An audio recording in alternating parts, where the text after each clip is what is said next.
दिवाळी म्हणजे आनंदाचा क्षण. दिवाळीचा सण आश्विन वद्य त्रयोदशीपासून ते कार्तिक शुद्ध द्वितीयेपर्यंत 5 दिवस साजरा केला जातो. तर त्यानुसार वसुबारस, धनत्रयोदशी, नरक चतुर्दशी, लक्ष्मीपूजन, बलिप्रतिपदा आणि भाऊबीज अशा 5 वेगवेगळ्या सणांचा समावेश याच्यामध्ये आहे. तर दिवाळीचा पहिला दिवस म्हणजे धनत्रयोदशी. आश्विन कृष्ण त्रयोदशी या दिवसाला धनतेरस असे म्हणतात. या दिवशी संध्याकाळी धनाची व आयुर्वेदिक औषधांची पूजा केली जाते. तर या दिवशी एकत्र येऊन धन्वंतरी देवतेचे मनापासून स्मरण करायचं आहे. आयुर्वेदाचा अर्थ आयुचे म्हणजेच मानव जीवनाचे ज्ञान असा आहे. भारतातील हे आयुर्विज्ञान सर्व जगात पसरलेले आहे. यंदा 10 नोव्हेंबर रोजी धनत्रयोदशी साजरी केली जाणार आहे. तर या दिवशी धन आणि समृद्धीसाठी भगवान गणेश, भगवान कुबेर आणि माता लक्ष्मीची पूजा केली जाते. आयुर्वेदाचे आपले देव भगवान धन्वंतरी यांचीही धनत्रयोदशीला पूजा केली जाते. असे मानले जाते की भगवान धन्वंतरीची पूजा केल्यास चांगले आरोग्य आणि समृद्धी लाभते. पौराणिक कथेनुसार या दिवशी आयुर्वेदिक औषधाचे जनक धन्वंतरी देव समुद्रमंथनातून प्रकट झाले होते. तेव्हा धन्वंतरी देव प्रकट झाले तेव्हा त्यांच्या हातात अमृताने भरलेले भांडे होते. या कारणास्तव धनत्रयोदशीला भांडी आणि सोने खरेदी करण्याची परंपरा आपल्याकडे आहे. धनत्रयोदशीपासून दिवाळी सुरू होते. तर धनत्रयोदशीच्या दिवशी सोने, भांडी, चांदी, जमीन आणि मालमत्ता खरेदी करणे अत्यंत शुभ मानले जाते. त्यातली त्यात या दिवशी धने खरेदी करणे हे खूप महत्त्वाचं आहे. यामध्ये धन्याचा उपाय खूप प्रभावी मानला जातो. तर धनत्रयोदशीच्या दिवशी धनाचे हे उपाय केल्याने आपल्या घरामध्ये आशीर्वाद प्राप्त होतात. तर धनत्रयोदशीला आपण घरामध्ये काय काय करायला हवं हे मी थोडक्यात आज तुम्हाला सांगणार आहे. नमस्कार, मी पूजा, तुम्हा सर्वांचं स्वागत करत आहे पूजाज कॉर्नरमध्ये. धनत्रयोदशीच्या दिवशी दिवाळीला सुरुवात होते. लक्ष्मीची कृपा प्राप्त करण्यासाठी या दिवशी काही उपाय केले जातात.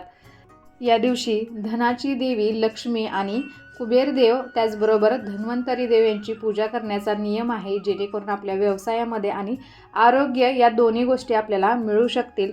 तर धनत्रयोदशीच्या दिवशी काही वस्तू खरेदी केल्याने घर वर्षभर सुखी राहते असं सांगितलं जातं. तर या दिवशी काही उपाय केल्याने व्यक्तीला धन आणि अन्नधान्याची कमतरता भासत नाही. धनत्रयोदशीच्या दिवशी सकाळी ब्रह्ममुहूर्तावरती उठून आपली सकाळची नित्यकामं आवरल्यानंतर या दिवशी सकाळी आपला सर्वप्रथम घराचा मुख्य दरवाजा आपल्याला साफ करायचा आहे. देवी लक्ष्मी मुख्य दरवाजातून प्रवेश करते असं म्हणतात, त्यामुळे ते स्वच्छ ठेवणे अत्यंत गरजेचं आहे. दाराजवळ आपल्याला रांगोळी काढायची आहे. आंब्याच्या आणि झेंडूच्या पानांचा आणि फुलांचा समावेश करून आपल्याला मुख्य दरवाजाला तोरण बांधायचं आहे. त्यामुळे आपल्या घरामध्ये नकारात्मक ऊर्जा प्रवेश करत नाही. घराची साफसफाई करून घ्यायची आहे. आदल्या दिवशीच आपण आपल्या घरामध्ये जुन्या वस्तू असतील किंवा फाटलेले कपडे, तुटलेली भांडी, घरातील कचरा, अनावश्यक वस्तू ह्या आपल्याला आधीच घराबाहेर फेकून द्यायच्या आहेत. धनत्रयोदशीच्या दिवशी पूजा कशी करायची याचा व्हिडिओ मी तुमच्याबरोबर आधीच शेअर केलेला आहे. पाहिला नसेल तर नक्की पाहावा. धनत्रयोदशीच्या दिवशी झाडूची पूजा केली जाते. झाडूला लक्ष्मीचे रूप मानले जाते. तर या दिवशी झाडू खरेदी केल्याने घरामध्ये सुख, शांती आणि संपत्ती वाढते. याशिवाय घरातून गरिबीही दूर होते. दिवाळीला झाडू खरेदी करण्याबाबत आणखी एक समज आहे की असे केल्याने लक्ष्मी घरातून बाहेर पडत नाही. यासोबतच काही लोकांचा असाही विश्वास आहे की या दिवशी घरात झाडू आणल्याने आर्थिक समस्यांपासून मुक्ती मिळते आणि घरात सकारात्मकता येते. तर एवढेच नाही तर नवीन घरात प्रवेश करताना झाडू घेऊनच प्रवेश करणं शुभ मानलं जातं. घर स्वच्छ ठेवण्यासाठी प्रत्येक कुटुंबात झाडूचा नियमित वापर केला जातो. तर स्वच्छता ही देवी लक्ष्मीला आकर्षित करते. त्यामुळे धनत्रयोदशीला झाडू खरेदी करणं शुभ मानलं जातं. वास्तुशास्त्रानुसार धनत्रयोदशीच्या दिवशी धन्याचा उपाय केल्याने अनेक फायदे होतात. तर धनत्रयोदशीच्या दिवशी धने खरेदी करा आणि संध्याकाळी लक्ष्मीची पूजा करून गुळ आणि धन्याचा नैवेद्य दाखवायचा आहे. तर या दिवशी आपल्याला संपूर्ण धने खरेदी करायचे आहेत. माता लक्ष्मी आणि भगवान धन्वंतरी यांना अर्पण करायचे आहेत. यानंतर माता लक्ष्मी आणि धन्वंतरी यांना तुमची इच्छा सांगायची आहे आणि यानंतर हे धने घरातील एखाद्या ठिकाणी मातीत पेरायचे आहेत. त्यानंतर थोडे धने साठवायचे आहेत. थोडे धने आपण तिजोरीमध्ये ठेवू शकतो किंवा लाल कपड्यामध्ये बांधून आपण जिथे पैसे ठेवतो तिथे हे धने ठेवायचे आहेत. आपल्या घराच्या बागेतही तुम्ही हे धने टाकू शकता आणि त्यानंतर हे वाढणारे धने आपल्या घरामध्ये सुख समृद्धी आणतात हे असं मानलं जातं. तर धनत्रयोदशीला धन्वंतरी देवासमोर थोडे कोरडे धने ठेवायचे आहेत आणि दिवाळीपर्यंत ते तसेच ठेवायचे आहेत. गोवर्धन पूजेच्या दिवशी एका भांड्यात हे धने लावायचे आहेत. त्यानंतर त्यातून निघणाऱ्या कोथिंबिरीच्या रोपाची आपण काळजी घ्यायची आहे. असे मानले जाते की कोथिंबीर वाढली की घरामध्ये सुखसुविधा वाढतात. त्याचबरोबर धनत्रयोदशीच्या दिवशी लक्ष्मी देवीला पती पत्नी दोघांनी लवंग अर्पण करायचे आहे. देवी लक्ष्मीला लवंग खूप प्रिय आहे. लवंग सोबत वेलची आणि सुपारीही आपण दान करता येते. एवढेच नाही तर धनत्रयोदशीला तुम्ही देवी लक्ष्मीला पानही अर्पण करू शकता.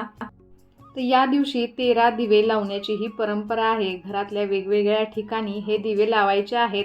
अशा प्रकारे दिवे लावणं शुभ समजलं जातं. तर आपण हे 13 दिवे आपण कोणकोणत्या ठिकाणी लावायचे आहेत मी तुम्हाला थोडक्यात सांगते. या दिवशी आपण मनोभावे पूजा तर करायचीच आहे, परंतु पूजेसह काही सोपे काम हे आपण करायचे आहे, जेणेकरून धनासंबंधी अडचणी दूर आपण करू शकतो. कारण या दिवशी शुभ कार्य केल्याने त्याच्या 13 पटीने आपल्याला लाभ होत असतो. तर सर्वात आधी संध्याकाळी आपल्याला 13 दिवे प्रज्वलित करायचे आहे. धनतेरसची आपल्याला पूजा मांडणी करायची आहे. चंदन, धूप, दीप, नैवेद्य यांचे पूजन झाल्यानंतर आरती करायची आहे आणि मंत्र पुष्पांजली अर्पित करायची आहे.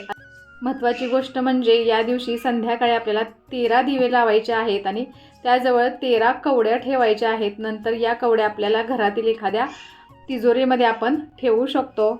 तर इथे पहा 13 दिवे मी प्रज्वलित करून घेतलेले आहेत. ही मातीच्या पंत्या आहेत, त्या आपल्याला अशा तेल टाकून प्रज्वलित करून घ्यायच्या आहेत. तर धनत्रयोदशीच्या दिवशी घराबाहेरील डस्टबिनजवळ म्हणजे दक्षिणेकडे तोंड करून आपल्याला हे 13 दिवे लावायचे आहेत. तर पहिला दिवा आपल्याला हा घरातील डस्टबिन जिथे आपण ठेवतो किंवा कचरा ठेवतो तिथे आपल्याला ठेवायचा आहे. दुसरा दिवा आपल्याला तुपाचा दिवा बनवून आपल्याला देवघरामध्ये ठेवायचा आहे, त्यामुळे सौभाग्य प्राप्ती होते. तिसरा दिवा लक्ष्मी देवीसमोर लावायचा आहे. आयुष्यात धन आणि यश मिळावं यासाठी तो लावला जातो. तुळशीच्या समोर चौथा दिवा लावायचा आहे, यामुळे घरात सुख समृद्धी शांतता आणते. तर घरातल्या मुख्य दरवाजासमोर 5वा दिवा लावायचा आहे, यामुळे घरातील नकारात्मक ऊर्जा कमी होऊन घरात सकारात्मक ऊर्जा पसरते. मोहरीच्या तेलाचा 6वा दिवा पिंपळाच्या झाडाखाली ठेवायचा आहे, त्यामुळे आर्थिक संकटांपासून बचाव होतो. घराच्या जवळच्या एखाद्या मंदिरात 7वा दिवा ठेवायचा आहे, त्यामुळे घरात सुख नांदतं.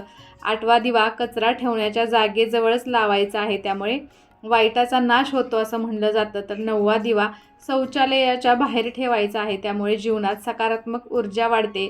घराच्या छतावर 10वा दिवा ठेवायचा आहे, त्यामुळे आयुष्यातला अंधार दूर होतो. तर घरातल्या खिडकीपाशी दिवा लावायचा आहे. 11वा दिवा आपण तिथे ठेवणार आहोत. त्यानंतर 12वा दिवा घरातल्या सर्वात उंच ठिकाणी आपल्याला लावायचा आहे, त्यामुळे आरोग्य उत्तम राहतं.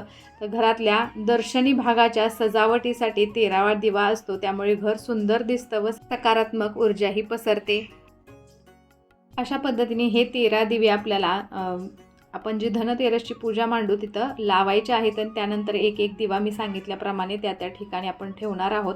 तुम्हाला जर हे शक्य नसेल तर देवापुढेच आपल्याला हे 13 दिवे प्रज्वलित करायचे आहेत आणि तेल संपेपर्यंत असेच ते तेवत ठेवायचे आहेत. मातीच्या ज्या पंत्या असतात त्या आपल्याला 13 घ्यायच्या आहेत आणि त्या आपण प्रज्वलित करणार आहोत. तुमच्याकडं नवीन नसतील, जुन्या असतील तरीही तुम्ही त्या स्वच्छ करून त्याही लावू शकता. हळदी कुंकू फुलं वाहून या दिव्यांची आपल्याला सर्वप्रथम पूजा करायची आहे आणि त्यानंतरच आपण हे मांडणार आहोत. तर दुसऱ्या दिवशी तेल संपल्यानंतर दुसऱ्या दिवशी हे दिवे आपण आपल्या दिवाळीच्या पूजेमध्ये किंवा दिवाळीच्या सजावटीमध्ये घरामध्ये हे तुम्ही दिवे वापरू शकता. तर धनत्रयोदशीच्या पूजेपूर्वी आणि नंतर दक्षिणावर्ती शंखामध्ये आपल्याला पाणी भरून घराच्या चारी बाजूला शिंपडायचं आहे आणि यामुळे लक्ष्मीचे आगमन होतं. या व्यतिरिक्त हे पाणी पूजेत सामील लोकांवरती देखील शिंपडायचं आहे, त्यामुळे मन पवित्र आणि वातावरण शुद्ध राहतं. कसा वाटला आजचा व्हिडिओ मला नक्कीच कमेंट करून सांगा आणि अशाच छान छान व्हिडिओसाठी पूजा कॉर्नरला सबस्क्राईब करायला विसरू नका. त्याचबरोबर बेल आयकॉनही क्लिक करा, जेणेकरून तुम्हाला माझे नवनवीन व्हिडिओज असेच पाहता येतील. चला तर मग भेटूया अशाच एका छानशा व्हिडिओबरोबर. तोपर्यंत धन्यवाद. श्री स्वामी समर्थ.